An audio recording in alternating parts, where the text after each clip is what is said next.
जो मजदूर बस में पहले घुस आए थे, उन्होंने बस की तकरीबन सभी अच्छी सीटों पर कब्जा जमा रखा था। उन्हीं में एक बांका और गठीले बदन का दिखने वाला देवा भी था। आगे से चौथी लाइन में पड़ने वाली बाईं ओर की दो सीटों में से एक सीट पर खुद जमकर बैठ गया था और दूसरी सीट पर अपना बैग उसने कुछ इस अंदाज से रख लिया था कि देखने वाला समझ जाए कि वह सीट खाली नहीं है। बस के पास पहुंचकर हरिराम ने जैसे तैसे अटैची, बक्सा और बाल्टी बस की छत पर लादे जाने वाले सामान के बीच में ठूंस देने के लिए ऊपर चढ़े एक आदमी को पकड़ा दी और मुनिया की पीठ पर धौल जमाकर आगे धकियाते हुए जैसे तैसे बस के अंदर दाखिल हुआ। पीछे से लोगों के धक्के खाकर आगे बढ़ती मुनिया पास से गुजरी और आगे खड़े लोगों के बढ़ने का इंतजार कर रही थी। तभी देवा की आंखें मुनिया की कजरारी आंखों से टकराईं। दोनों की नजरों से एक कौन सी निकलकर एक दूसरे के दिल में समा गई। देवा ने पास रखा बैग उठाकर अपनी जांघों पर रख लिया और मुनिया को इशारे से खाली सीट पर बैठ जाने को कहा। मजदूरों से भरी इस भीड़ वाली बस में बगल में बैठी कमसिन मुनिया के साथ लंबे और सुहाने सफर की सोच से देवा ने खुश होना शुरू ही किया था कि पीछे से हरिराम की आवाज आई। अपने बैठने की बहुत जल्दी है, पति की चिंता नहीं है कि वह कहाँ बैठेगा, कहते हुए उसने मुनिया के सिर पर पीछे से एक धौल जमा दी। हरिराम शायद उसे एक आध हाथ और भी जड़ता, लेकिन तब तक मुनिया खिड़की की तरफ वाली सीट पर बैठ चुकी थी और उसके बगल में देवा ने बैठकर हरिराम को घूरना शुरू कर दिया। देवा का बस चलता तो ऐसे बेहुदा आदमी की तो वह गर्दन दबा देता। तभी पीछे से किसी ने हरिराम को देखकर आवाज लगाई, अरे ओ हरिराम, इधर पीछे आ जाओ, एक सीट खाली है। यह उसी फैक्ट्री में काम करने वाले जग्गू दादा की आवाज थी। वे मध्य प्रदेश के बैतूल जिले के रहने वाले थे और 2 महीने बाद ही उनकी रिटायरमेंट थी। भांग के शौकीन जग्गू दादा की आवाज सुनकर हरिराम ने राहत की सांस ली और उनकी बगल की सीट पर जाकर बैठ गया। हरिराम इस बात से भी खुश था कि बीड़ी तो बस के अंदर पी नहीं पाएगा, पर पानी के साथ भांग तो पी जा सकेगी। अच्छी बात यह थी कि सब ठूंसे हुए लोग अपनी अपनी सीटों पर बैठ चुके थे और कोई भी आदमी खड़ा नहीं था। बस जैसे ही स्टार्ट हुई, देवा ने अपने बाएं हाथ की कलाई पर बंधी घड़ी को देखा। शाम के 4 बज चुके थे। बगल में बैठी मुनिया को उसकी कलाई में बंधी काले पट्टे वाली घड़ी बहुत पसंद आई। उसकी नजरें अपने आप ही कलाई से हटकर देवा के चेहरे की तरफ चली गईं। इस बार नजरें मिलीं तो मुनिया सहजता से हंस दी। देवा ने सुन रखा था कि औरत हंसी तो जानो फंसी। यही सोचकर उसके दिल की धड़कनें तेज हो गई। मुनिया तो इस बात से इतनी खुश थी कि कम से कम उसे अपने खड़ूस पति की बगल में बैठकर यह लंबा सफर तो नहीं तय करना पड़ेगा। तभी देवा को लगा कि मुनिया उससे कुछ कह रही है, लेकिन बस के इंजन का शोर इतना तेज था कि वह क्या कह रही है देवा सुन नहीं पा रहा था। इसलिए मुनिया के पास खिसक कर थोड़ा झुकते हुए उसने अपना कान मुनिया के होंठों से मानो चिपका सा दिया।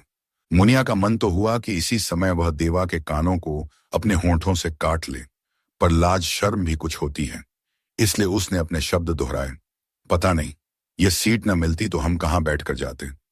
अरे, सीट न मिलती तो हम तुमको अपने दिल में बैठा के ले चलते। देवा ने यह तो मन में सोचा, पर कहाँ कुछ यूं, अरे हमारे होते सीट क्यों न मिलती तुमको? तो तुमको मालूम था कि हम ही यहां आकर बैठेंगे, और मान लो हमारे पति यहां बैठने की जिद पकड़ लेते तो तब की तब देखी जाती। पर यह पक्का जानो कि हम अपने बगल में उसे कभी ना बैठने देते। हमें जो इंसान पसंद नहीं आता है उसे हम अपने से बहुत दूर रखते हैं। देवा ने अपने सीने पर एक हाथ रखते हुए कहा। तो मुनिया उसके चेहरे पर उभर आए दृढ़ विश्वास से बहुत प्रभावित हुई। उस कैंपस से बाहर निकलकर वह बस सड़क पर एक दिशा में जाने को खड़ी हो गई थी। उसका इंजन स्टार्ट था, बीच बीच में ड्राइवर हॉर्न भी बजा देता था और कंडक्टर बस के अगले गेट पर लटकता हुआ चिल्लाता, ओ भोपाल भोपाल। आखिरकार बस अपनी दिशा की तरफ चल दी।